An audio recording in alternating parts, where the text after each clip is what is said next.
All right. What's going on, everybody? How y'all doing today? I'm Jay. And if you're just joining us on this channel and learning us for the first time, I'm a master barista with over 21 years of experience in coffee.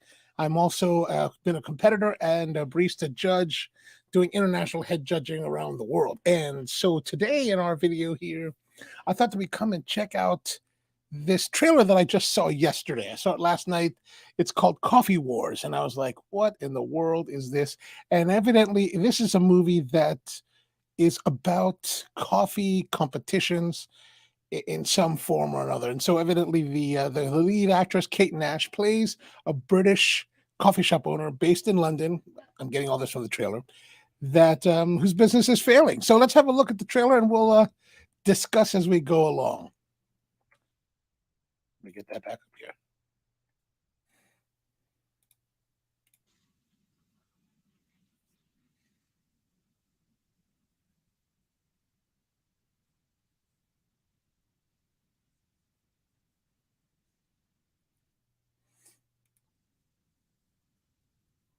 All right, so first of all, let's look closely here at the trailer.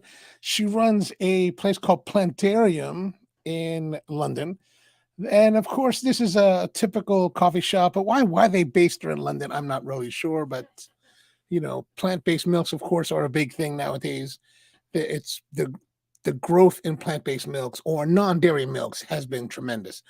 But let's have a look at some of the gear and stuff that they got going on. As you can see here, we've got the big espresso machine is the Lamarzocco FB70 or FB80. It's basically based on the GB5 that came out in 2005 and has the sleeker colored body. This is a two-group, nice machine. I mean, the Lamarzocco is always a solid choice. We've got our Hario Bono kettle back here.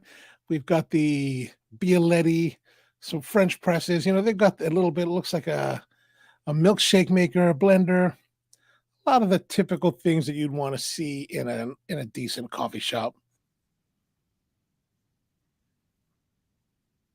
So being broke in the coffee business for a lot of small operators is not an unusual situation. Only the big guys really make any kind of real money in this business.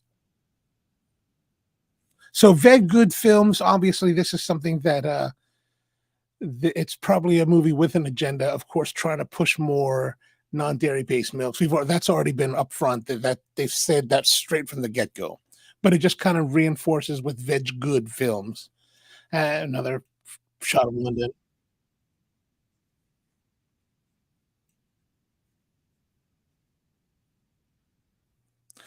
So here's where they kind of introduced the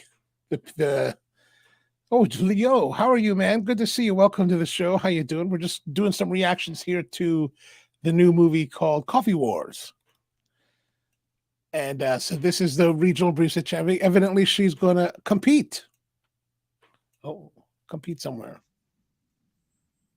So Rudy, barista champion. It doesn't say whether this guy's a world champion or national champion, but evidently we're in a different shop. As you can see here, it's a little bit nicer looking, a little bit well decorated, wrought iron staircases. Obviously, here we've got the Moser, the big Moser Robers that are now, looks like there's 1, 2, 3, 4, 5 Robers. And we've got a bigger Lamarzocco GB5 that has 4 groups. So, something a little more serious out there in the world, like, more robust, serious kind of operator. And here's something that's a little bit of problematic. Let's go back here. This is a movie that's brand new. Now we're, coming out in 2023, and they're still promoting this super old school style of knocking the portafilter with the tamper. And not only is it just knocking the portafilter with the tamper, but it's knocking it with the stainless piston part of the tamper instead of the Delrin insert handle. Like if you look at these old school, tampers, they actually will have a Delrin insert on the top that was designed for this purpose, so that you wouldn't tap either metal to brass So basically, the portafilters that era, and this is if you look closely at it, you can see that there are some scuffings here, right there. They're basically chrome-plated brass portafilters. So brass, of course, is a softer metal, especially than the stainless steel that is being used here in the piston. And as people were tapping on it there was a whole theory behind the tapping before. You would actually put little dents and damages in your portafilter. To solve that, Reg Barber put a Delrin insert on the top of the piston, so you would actually tap it this way, not the way they're depicting. Now, why in the world they're doing it this way, I'm not understanding. I mean, we're not in this is no longer 2003. This is a 20-year-old style of doing things. Why it's still being done today, I don't know who taught them. That guy is, like, way antiquated. And why has this guy got a nose ring? I don't know. Well, does nose ring equal champion? That's a question that I always wonder about. Now here we go. We got some, like, really, like, smooth and sexy kind of shots here. I don't know what they're dispensing this into. This does not look like a portafilter basket. They don't have those kind of perforations. The perforations on a portafilter basket are not that spread apart. But all that sexy kind of flow kind of gives you a suggestion of, what Peter McKinnon would like to do with coffee. So well done here with this. That's a lot of fun. So we're going to the British National Championships. This is evidently 3 years ago, January 2020, right before the pandemic started. Now, if you've ever been to a regional championship, this is quite nice for a regional setup. Now, who does that? I don't know who does that.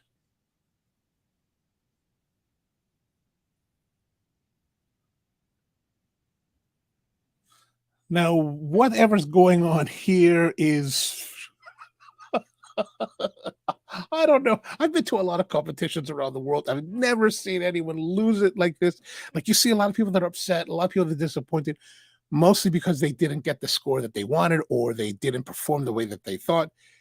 I've never seen anyone get this animated because about milk and because it was a coffee competition, not a milk competition. And to be honest with you, the competitions really are more about the coffee than the milk. If you're someone that thinks that it's more about milk, it's because you haven't really quite have a deep you don't really have the actual understanding of what the competitions are about.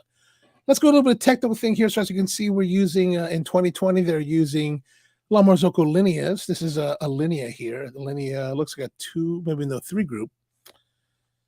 Great machine. Still, people are still using them in competitions around the world. They're still super fantastic.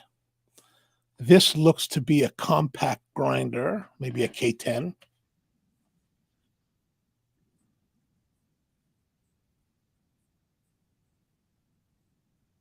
So they're using Firenzato type of grinders in the shop. Looks like. So in case you're wondering, there is something called the Kopi Luwak, which is a type of feral cat that is originally from Indonesia, where how it all started was that the cats would find wild coffee, in the wild, in the mountains, and they would eat the coffee cherry as part of their diet, and they would eventually excrete that cherry. However, it would only be the bean left in the excrement. So, for whatever reason, people decided to pick those turds filled with coffee beans up, wash them off, roast them, and then drink them. And I've had it on a number of occasions from pretty decent sources, and it's always been very similar. It's very flat, it's very earthy, not terribly exciting. Um, I know there's a lot of fascination because it's just got a great and interesting story. So, if you have the chance to try it, you should try it just so that you can understand what it tastes like and decide for yourself.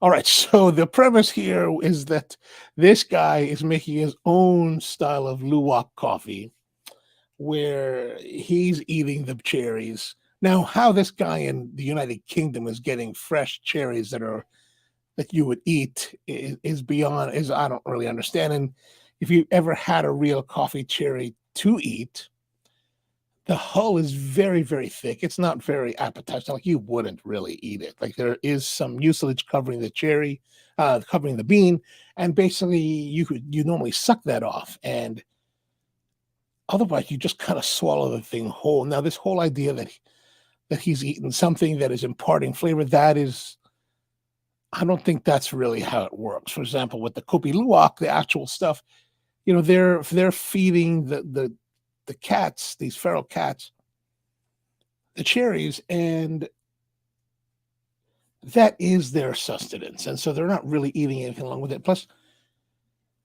at that stage of processing or excrement, I don't believe that you'll find actual flavors and nuances of other foods that may have been digested with it because of your stomach bile. And so um, it's always interesting to hear these kind of things.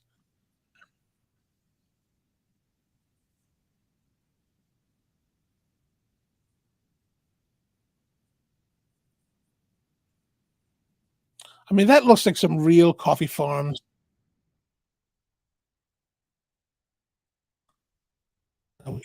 Let's go back.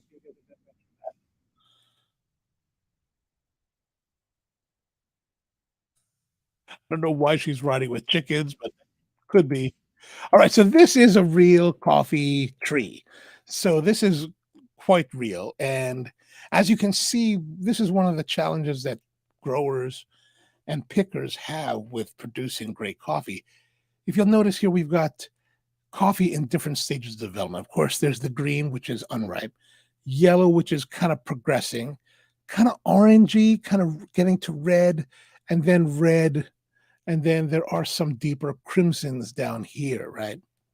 These are all the different stages of coffee. And really, if you want to have the best quality coffee, you want to pick the deeper red crimson cherries, maybe like these here, maybe this one and that one and that one in this group, maybe this one here.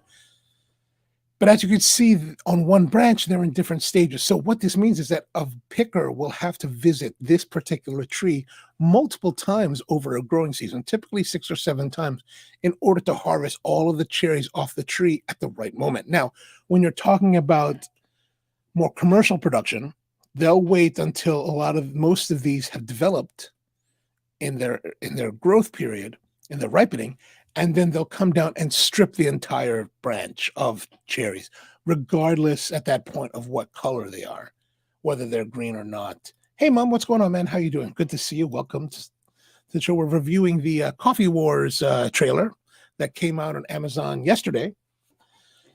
So, as I was saying, so you can strip the whole thing and then just worry about it later. That's what a lot of commercial producers will do. Quality producers will not do that. So, but I just thought as a little side note there.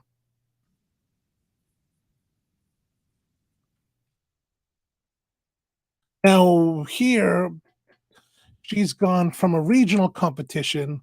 So, how this really works, especially in the United Kingdom, they'll have regional competitions, and then those people that qualify within the regionals will move on to the nationals. The national championships will deliver one national champion that will represent the country in the world championships. This is supposed to be the world championship. So ostensibly, she has battled and won through 2 rounds of competitions within the United Kingdom, and now is the representative of the UK at the world championships, wherever that's being held. Now, this other guy,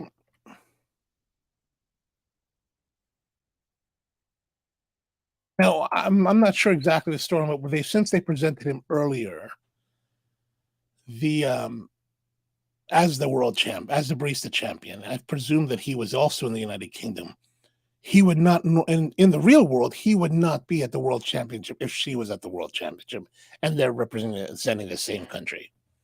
So I thought I'd just point that out. And as we can also see here in the background, that same La Marzocco Linea 3 group. And here is representative of the signature drink. So if you're not familiar with the coffee competitions, There are 3 categories within the Barista Championship. A competitor for will have 15 minutes, present 3 flights to 4 judges, and those are espresso, a milk drink, and then a signature drink of their own creation. And as we can see here, she's got something going on with a cold brew, or at least in the cold brew tower, which oddly enough, you see there's a cold brew here, there's cold brew, there's something here, but there's nothing here, and it looks super clean. So does the diffuser coil. That's not how these normally work. But let's move on. Plus, let's also notice the big WBC logo in the back. It looks pretty nice. More LED tubing here. This is not how they normally do it at the World Championships. You've got variable lighting down here. That's not normal. And very Norwegian, pretty looking hosts. That's definitely not how we do it.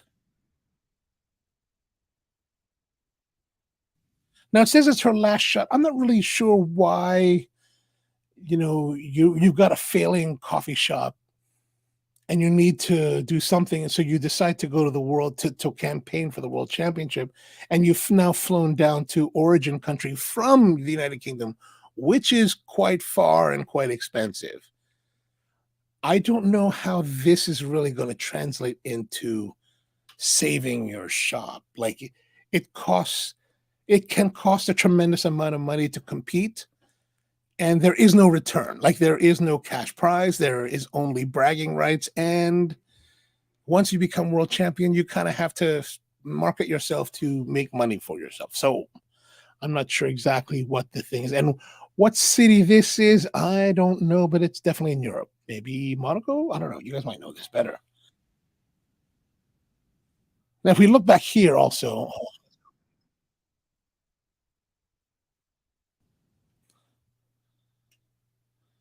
what does that say here? The city of Gloucester. I can't really tell what that says. This was shot, however, in Los Angeles, California. Dubrovnik. Here it is. It says right here, or at least it looks like Dubrovnik. So that was the city of Dubrovnik. So evidently, the World Championship is being held in Croatia, which is kind of cool, if not expensive. And this is the part that really kind of caught me, really kind of interesting. You can kind of see here 2020 Dubrovnik again.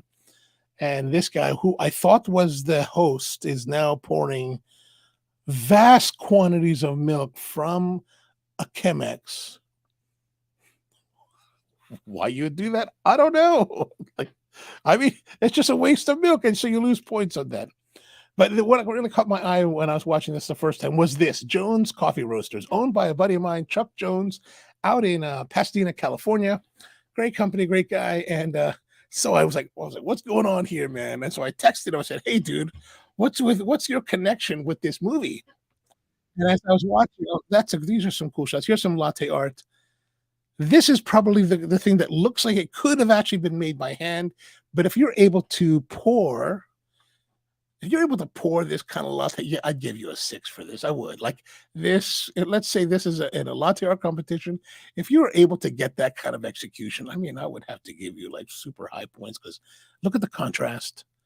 Now, is it perfectly balanced? No, because of the difference here, but I think it makes sense. But I would be very prone to giving you really high scores for that. Now, this 0, because what is this? This is a printer. Actually, I've used one of those printers before, and actually Matt just ordered a printer, so I'm gonna have that to play with a little bit more. We're gonna play with that a little bit. Again, another printer again. I don't know what in the world the context of this shot is within the movie, but it has no place in this palace. And this must be some kind of throwdown. And you're throwing it down and you're saying that you did this. This guy, oh, I should not, I should keep those kind of comments to myself. So we're back at the regionals in this shot, and everyone's kind of happy. Why they have so much fruit, I can't imagine, and all these ingredients.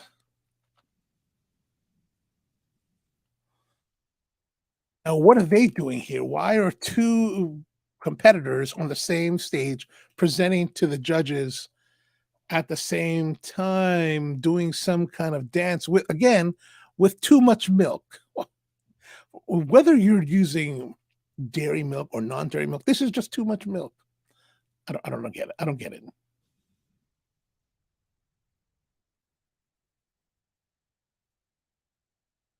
Again, we have more LED lighting, tube lighting. You can see the tube lighting down there.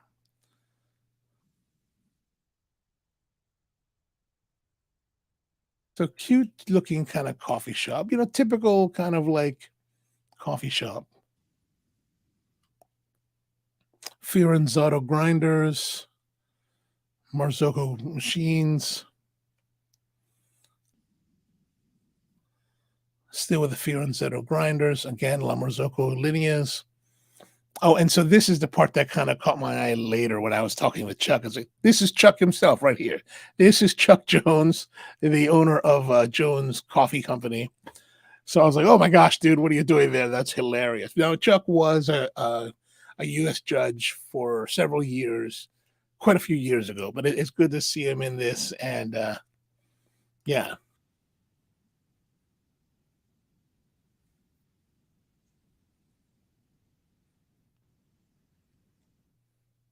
All right. So that's pretty much the entirety of the trailer. And I don't know. It's nice to see someone make a movie about the world that we do, but it's kind of more of a caricature. It seems to me like it's more of a caricature of the coffee world, and I'd like to see something a little bit better and something a little more representative of what we do, whether within the craft or within the competition sphere. But there is also what do we call that? There is also a Instagram account. So let's have a look at that. There's some. So 100% of the film proceeds will be donated to environmental and animal welfare charities. That's a good thing.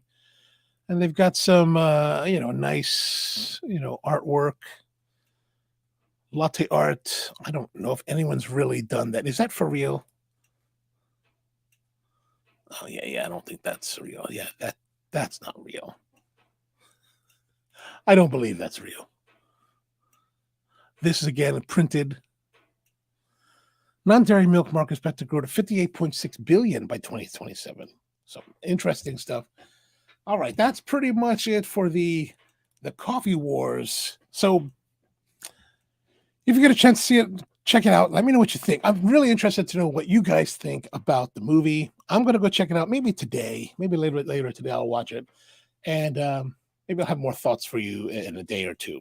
But yeah, let me know what you think about the movie. Give it a try, and drop them down in the comments, and we'll discuss it again later. All right, so that's pretty much it for today. Thank you very much for tuning in, and I'll see you next time. All right, later.